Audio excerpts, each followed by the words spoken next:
Hello সবাইকে, কেমন আছো তোমরা সবাই? আশা করি ভালো আছো। আবারও নতুন একটা ব্লগ নিয়ে হাজির হলাম তোমাদের মাঝে। আজকে মাছ বাজার করেছে। বলো তো এটা কী মাছ? কেউ কি বলতে পারবা এটা কী মাছ? আমি আসলে এই মাছ খাই না, আমার বরের খুব পছন্দ। শীতের সময় নাকি এটা বেশি পাওয়া যায়। তো মাছ কেটে ধুয়ে পরিষ্কার করে নিয়েছি। তো এটার নাম হচ্ছে চেও মাছ। আমি আসলে সঠিক নাম কি বলতে পারবো না। এটা বেগুন আর কুমড়ো দিয়ে নাকি রান্না করে ভাজি। তো বাসায় তো বেগুন ছিল কিন্তু মিষ্টি কুমড়ো ছিল না, তো মিষ্টি কুমড়ো কিনে আবার দিয়ে গেল এটা রান্না করার জন্য। তার নাকি অনেক ইচ্ছে করতেছে এই রান্না খাওয়ার জন্য। এটা আমার শ্বশুরবাড়ির রান্না।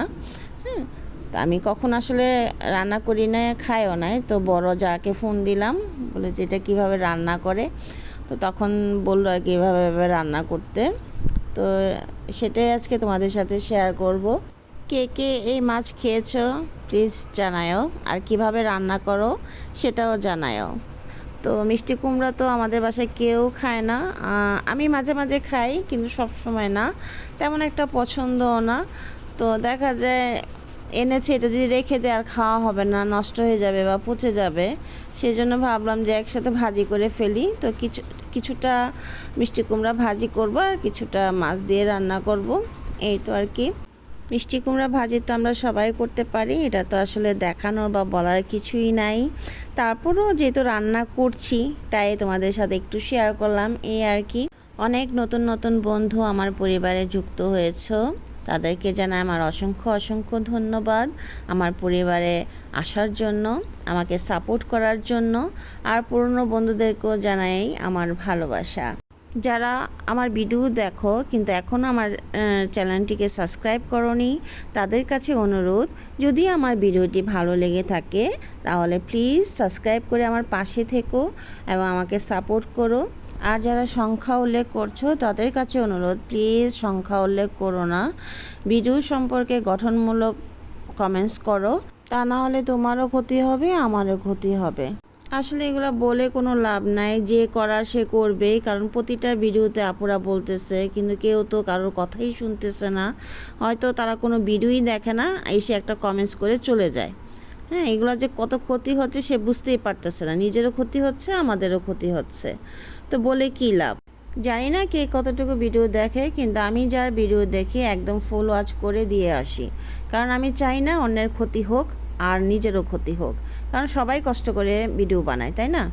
তো যাই হোক, তো রান্নার প্রসঙ্গে আসি। তো এখন একটা শুকনো মরিচ, মেথি আর কাঁচামরিচ ফোড়ন দিলাম, দিয়ে দিলাম আদা।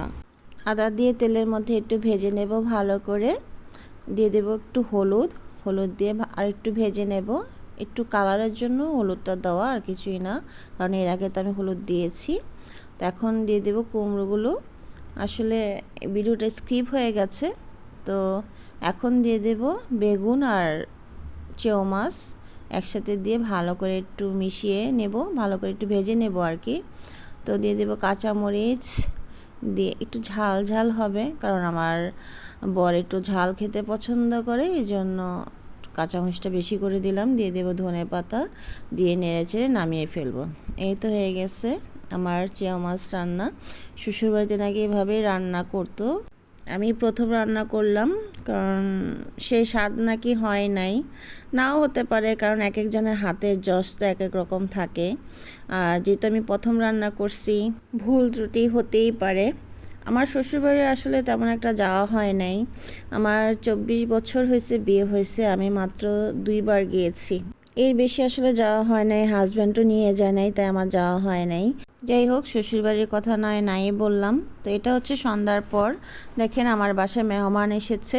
এটা হচ্ছে একটা ছেলে বাবু, নাম হচ্ছে লিওন। আমি যে বাসায় থাকি সে বাসার নিচে বাড়িওয়ালা একটা লোক রাখছে বাড়ি দেখাশোনা করার জন্য। ওই ছেলেটা এই বিড়ালটা পালে, তো প্রতি ফ্ল্যাটে ফ্ল্যাটে যেয়ে সে মানুষের কাছে আদর খায়। তো আজকে আমার বাসায় এসেছে। আমরা সৃষ্টির সেরা জীব হয়েও মানুষকে ভালোবাসতে পারি না, কিন্তু এই নিষ্পাপ পশু পাখিকে একটু ভালোবাসা দেবেন, বিনিময়ে 1000 গুণ ভালোবাসা আপনাকে দেবে।